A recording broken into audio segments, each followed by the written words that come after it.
and I worked my way up through the chain, and it seems like it's a disparate thing to what I do now, but I actually leverage what I did there so much more than anything else.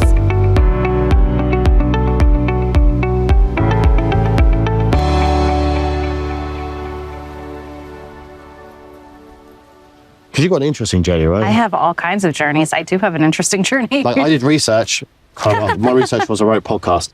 But so you were at Starbucks for a long time, right? Yeah. So, gosh, it's been a long journey to get here. I was at Starbucks for almost 13 years for corporate, and then with a licensed store for 2.5 years before that. And really what it was is I graduated with a degree to be a paralegal at the start of the recession, the Great Recession, and in 2008. And no law firms were hiring paralegals, especially inexperienced paralegals at the time. And so I had been working as a barista, right? So I just battened down the hatches and got to make money where you can, right? Yeah, and I worked my way up through the chain, and it seems really like it's a disparate thing to what I do now, but I actually leverage what I did there so much more than anything else. Sure. Because in the time that I was with Starbucks, the corporation was undergoing a huge transformation. They were expanding internationally and really focusing on those pursuits. They implemented a lot of new sort of lean structures into their processes and sort of had like a technological revolution. When I started there, they were still closing financials at the end of the night with a DOS prompt, right, on a back office computer. And so I was there for the entire time that they sort of became this modern chain, fast food oriented company. And it was really fascinating, and a study in how to do change management, how to develop people. So it's kind of on-the-job learning, right? Yeah, exactly. So, unfortunately, when I decided that life was no longer for me, and I wanted to I knew I could do more. I was fortunate that there was a job opening at Tilson, and I had a contact there, and that's brought me here. It's so interesting, right? Yeah. Because I was thinking, like, looking at your LinkedIn profile this morning, I was like, how the crap did you go from like Starbucks to Tilson, from like running the show from a coffee perspective, and then legal tech? So different. Big. But is it different? But it's not. I mean, the fundamentals are there, right? So those things that we label soft skills are actually some of the most valuable skills, right? So, managing people, managing a workforce, developing a team, dealing with high pressure situations with lots of different stakeholders, with lots of different needs, balancing P&Ls and knowing how to leverage financial data to sort of get insight into it. Like, those are all things that I use now, right? So legal tech, the tech part of it, I think, is partially, just being in the industry, but also I feel like it's a generational thing because I grew up in, I'm an older millennial, I guess, quote unquote, and I get really confused with what geriatric millennial they call me, right? Old school. Best school. I think there's something to be said for those of us that were born without all of this and sort of grew up into our professions as technology started to evolve, because it made us very adaptable because we had to be, and even more sort of disparate in the career journey is I'm also a dancer and a dance teacher. And one of the things I did when I was teaching at studios was help my studio owners with their technology and their processes. And so there's a niche in there somewhere. There's a thing in there. I found my place, I guess. I don't know. Nice. Yeah. And then so how long have you been at Tilson? Almost 5 years now. Okay. And then climbing the ranks through like legal operations support all the way to running the shop, right? Yeah, I when I started, I was doing municipal permitting and jurisdictional research for our site deployment team, and which is fine, right? And then our GC wanted to implement a CLM. He's very tech enabled and a really early adopter of legal operations, and saw that the velocity of the scale of our company was going to need something like a CLM, right? And so when we went to implement that, I got in on the implementation, and we soon realized that this is much bigger than you think it's going to be. But also this is what I should be doing. Oh, okay. Okay. It So wasn't the other a side, holy shit okay. moment. It was more of Bing.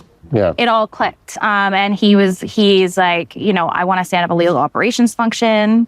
Cool. And it was built from there. And so, yeah, it's crazy how much we've matured in just a small amount of time and really grown the function.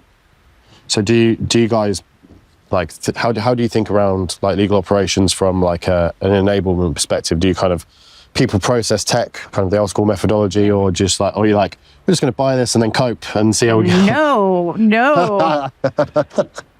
Buying and coping is not what I ever want to do. No, definitely people process tech. I definitely, I take sort of an approach that tech doesn't solve everything. Sure.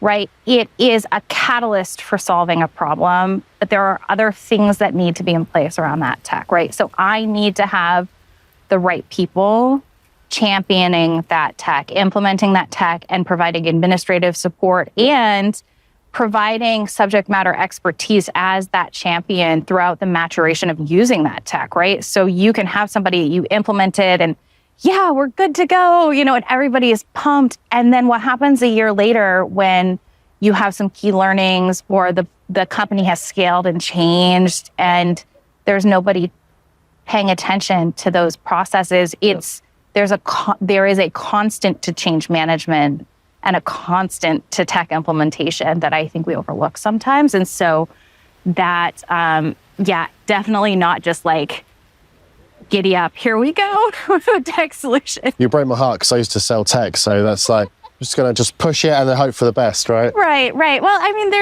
there's just so many other things to consider, right? No tech product is perfect. Except some. Oh. Yeah. But you certainly need to have the right internal processes in place and the right people championing. That's a backing the process. Lending their power to. There we go. To that tech and that process, right? So. Then, so how do you guys think about tech? Because, I'll start again. How big's the department? What's the breakdown? We have a little under 1,200 employees. Okay. So it's a pretty good proportion. Yeah, I mean, I guess in comparison, we do. For a smaller company, we have actually always had a fairly decent legal presence. But my team practices such a broad amount of law, from real estate to, because we're doing B2B contracts, we're doing transactional stuff. We have subcontractors, we have, real estate easements, that sort of, there's just, it's so broad on top of the, the corporate sort of comings and goings. Right? So. Okay. And then have you guys implemented any tech, or where are you on your journey? We like to consider ourselves pretty tech enabled, if I do say so myself. Up here on the bell curve. We're doing pretty good. No, there's something to be said for working in a company, even though Tilson is telecom infrastructure, construction, design, build, cell phone towers, things like that, right? Fiber optics. Okay. The nature of the company, we have a sector of our company that does construction IT consulting, and it helps construction companies implement ERP software. Yep. And so Tilson itself, because we have that sort of, and that's how Tilson was founded, it was its first division, it's sort of embedded that we embrace tech and tech implementations. It's part of our company. And so we have, we use a CLM, we have, board governance software, we have cap table software, we have we're just implementing now e-billing How's matter that going? management. It is going well. We're at the Working out beginning your of our billing journey. codes, What's that? working out your billing codes and all that kind of stuff. I have been preparing for this e-billing implementation yeah. for 2 years. Okay, sweet. So as soon as we were able to pull the go sign on that, I am ready to go. I am so happy to not be doing that manually in an Excel workbook anymore. So Yeah, no, that makes a lot of sense. And so where's the kind of the next journey for Tilson and you guys? Is it AI? Is it that kind of that world around how do we leverage the data that we're now creating?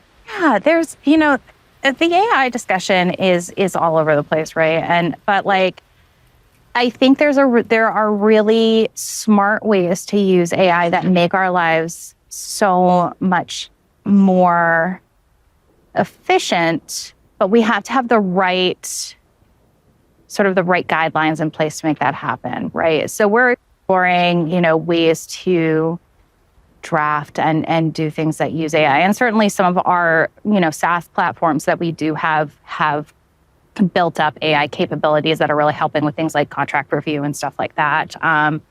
So that's the thing for us. It's really as a legal team, our next step is becoming more data enabled. Okay, yeah. And really now that we have the tools that capture the data, now what do we do with it? How do we use this and make decisions for our team and for our company that are based on real quantitative evidence? Objective decisions based on reliable data, right? Exactly. Yeah. So that's where we're at. Yeah, it's interesting because you kind of have to get all your house in order to have accurate data, right? Because I'm sure that's where kind of tech enablement's quite important, because if you try and do all the AI stuff before you have not foundational layers of tech, then it's just everywhere. You can't put the cart before the horse, right? As I say. And so we had to really buckle down and get all those mechanisms in place before we could. And even then, it takes time to, the data when you first implement a solution, it's sort of junk at first, right? Until you get to a point where the processes are consistent and reliable and the data follows suit. So now, we have 3.5 years of CLM use under our belt. So now we have really good data, right? Consistent data. So I can trust what I pull from there year over year because we've really settled into it. And so now we get to make insights, which is exciting. Nice. Yeah. Cool. And so is there anything you kind of want to get out this week, or just here to see what's going on, or what's the plan? Just here to be nosy. No, I'm so pumped about this week. As I was looking at the itinerary, everything on the itinerary are hurdles that my team is currently facing, right? So things like scaling a legal team. Our company, our workforce scaled 60% last year. Wow. Tilson has been on the Inc. 5000 list 13 years running for growth, and one of only 25 companies to do so. And because of that, our legal team is constantly going through that process of how do we scale intelligently alongside the just massive scale of our company. And so that topic certainly is of great interest to me. And then, just data enablement and some of the interpersonal stuff. I'm really looking forward to to Maria's panel about sort of mental health. Okay. Yeah. Which I really do advocate for. Certainly we all suck at it, right? We all suck at it. Well, we weren't given the mechanisms to deal with it the right way. We weren't given the mechanisms to discuss it, and there was so much stigma around it, and it's so pervasive in the legal industry in such a big way, with such high rates of addiction and suicide and just so many things. And certainly, so timely where this is Suicide Prevention Month in the United States. And so I love that we're having that discussion. Yeah. Yeah, especially with the legal profession so intense all the time, right? Yeah, we put a lot of pressure on ourselves, right? I feel like so many people that I know that work in legal in any facet of legal, not just in-house or, we put a lot of pressure on ourselves every day. And I mean, that's any profession, but I feel like there's something really like, there's a standard we set for ourselves in the legal profession that's very high, and often not really realistic. For sure, yeah. And so knowing how to quiet those voices a little bit, treat yourself kindly, take care of your mental health, right? Is self-care is more than a facial and a pedicure. It's a... No. It's You obviously haven't seen my nails. Clearly I haven't.